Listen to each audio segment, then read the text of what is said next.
એવા આ શ્વાસની અંદર એક શ્વાસમાં 20,250 બને, 3 રેણુ 3 અણુ ભેગા થાય, 60,750 અણુ થાય, પછી 1,21,500 એક શ્વાસમાં પરમાણુ થાય. એમાં હાડકા કેના બનશે, વાળ કેના બનશે, ચામડી કેની બનશે, લોહી કેનું બનશે, પેશાબ કેનો બનશે, પરસેવો કેનો બનશે, લાળ કેની બનશે, આ બધી વસ્તુ, આંખના આંસુ કેના બનશે, ચીપડા કેના બનશે, કાનનો મેલ કેનો બનશે, જીભની છારી કેની બનશે, એ બધો હિસાબ એમાં આવી જાય એક શ્વાસમાં. તમે વિચાર કરો, આ શરીર વિશે એની હું બાકી રહેવા દીધું છે પરમ ગુરુએ.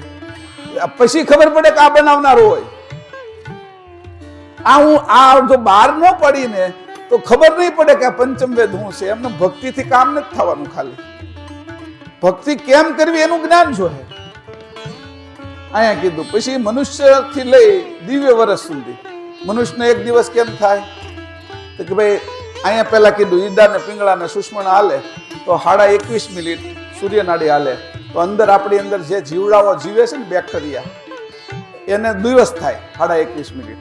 અને પછી 2.5 મિનિટ પછી સંધ્યા થાય એટલે સૂર્યમાંથી ચંદ્રમાં નાડી જાય. પછી 21.5 મિનિટ પછી અંદર રાત થાય. એ રાત બધા આરામ કરે મોટા ભાગના. અને પછી નીચા એમાંય તે દિવસના હોય ને રાતના કામ કરવા વાળા. પછી ચંદ્રનાડીમાંથી સૂર્યનાડીમાં જાય 2.5 મિનિટ એને લાગે, એને સુષ્મણા કહેવાય.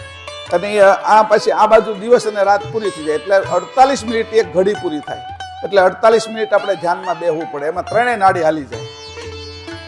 કઈ કે ભાઈ ચંદ્રનાડી, સૂર્યનાડી અને સુષ્મણા નાડી. સુષ્મણા બે બાજુની 2.5 મિનિટ ગણો તો 5 મિનિટ સુષ્મણા થાય અને ચંદ્ર અને સૂર્ય 21.5 મિનિટ એટલે 43 મિનિટ એ થાય અને 5 ઓલી એટલે 48 મિનિટ કોઈ પણ ધ્યાનમાં બેસવું જોઈએ. કોઈ પણ તમે કામ કરો તો અંદરનો રાત દિવસ પૂરો થાય, તમારું આખું કામ પૂરું થઈ જાય.